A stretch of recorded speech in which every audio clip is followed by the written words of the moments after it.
we recently had some requests that I would incorporate more French into our videos. And while our channel is mainly about homesteading and homemaking, and I've had trouble thinking of ways to really incorporate French into that, one of the ways that I thought of was to explain to you how to incorporate some aspects of French culture into your daily life.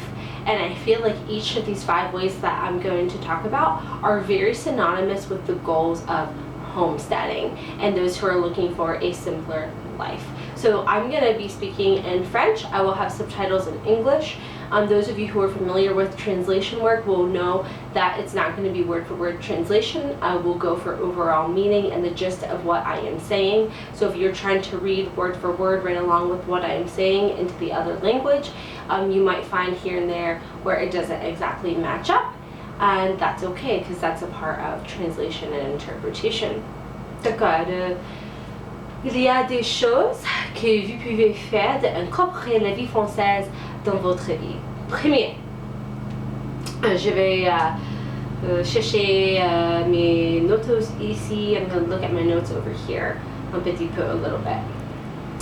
Acheter du français.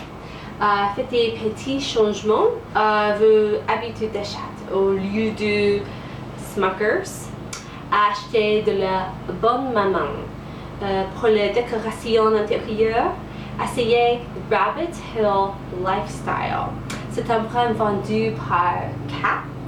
Elle s'appelle Kat. Elle est une femme qui cherche des choses des friperies et les achète.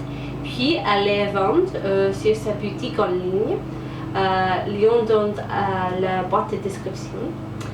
J'ai ici un petit pichet que j'ai acheté de Kat, de Rabbit Hill Lifestyle.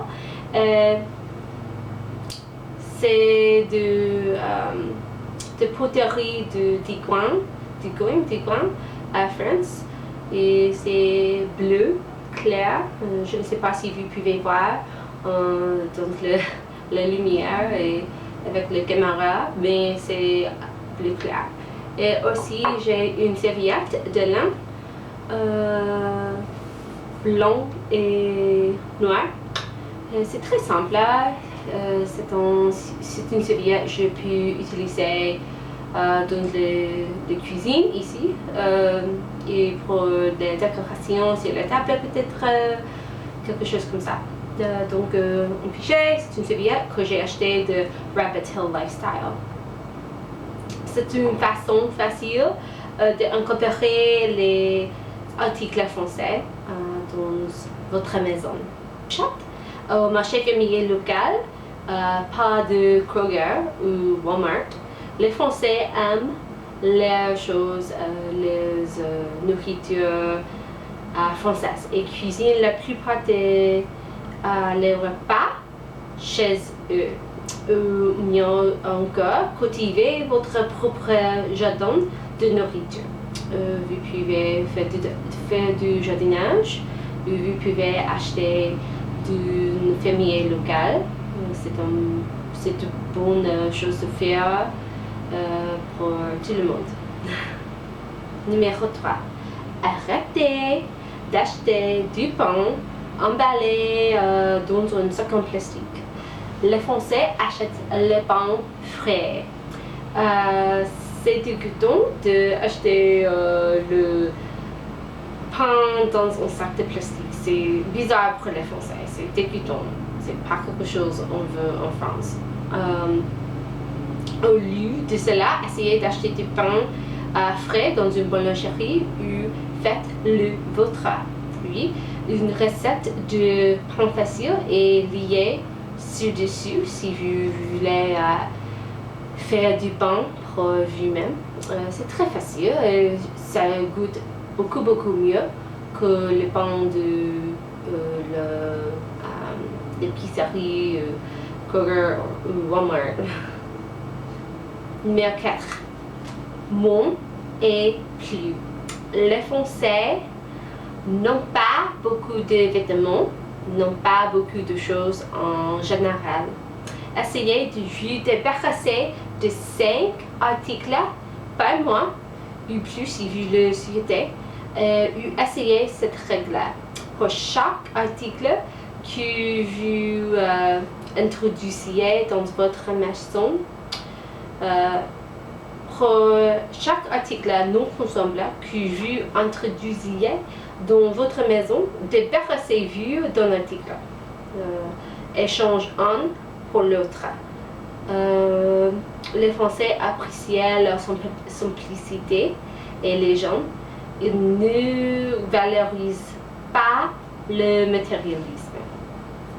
Donc les Français ont les maisons plus petites qu'ici aux États-Unis et ils ont les maisons plus simples. J'ai aussi remarqué quand j'habite en France plusieurs années, j'ai remarqué que les femmes françaises n'ont pas beaucoup de vêtements différents. J'ai remarqué que les Français portent les mêmes vêtements depuis toujours. Et ici aux États-Unis, c'est bizarre. Je portais ça hier, mais en France, c'est pas de problème. Tout le monde n'a pas beaucoup de vêtements, donc si vous portez la même chose depuis toujours, c'est pas bizarre, c'est normal. Et numéro 5, gardez vos dimanches. Oui, gardez vos dimanches. Que vous soyez chrétien, que vous alliez à l'église, que vous rendiez visite à votre famille, ou que vous ne soyez pas croyant et que vous ayez juste besoin d'un jour de congé. Gardez votre dimanche cohérent et prévu. C'est très important d'avoir un jour chaque semaine que vous pouvez reposer. Ne travaillez pas du tout. Reposer avec la famille et si vous êtes religieux, aller à l'église. Et oui, c'est très important pour votre esprit, pour votre âme, n'est-ce pas? Oui, je suis désolée si mon accent n'est pas très bien. Je suis allée en France il y a 7 années. Je suis allée à Québec il y a 6 années. Donc mon accent n'est pas le meilleur. J'habite ici aux États-Unis. Je suis américain et mon accent a besoin d'aide un peu, oui, bien sûr. Je j'enseignais le français et pour les étudiants de lycée. Ils peuvent me comprendre, mais je ne sais pas si les Français peuvent me comprendre. Oui, d'accord. That's it for this video, everybody. Thank you for tuning in. I hope that you learned some things about the French culture that maybe you don't always hear about. You always hear about women wearing scarves, right? Which is why I was wearing this one for this video. And you always hear about French women not getting fat. But maybe you didn't know a few of the other things I mentioned today. Please subscribe if you haven't already, and if you liked this video, give it a thumbs up and drop a comment.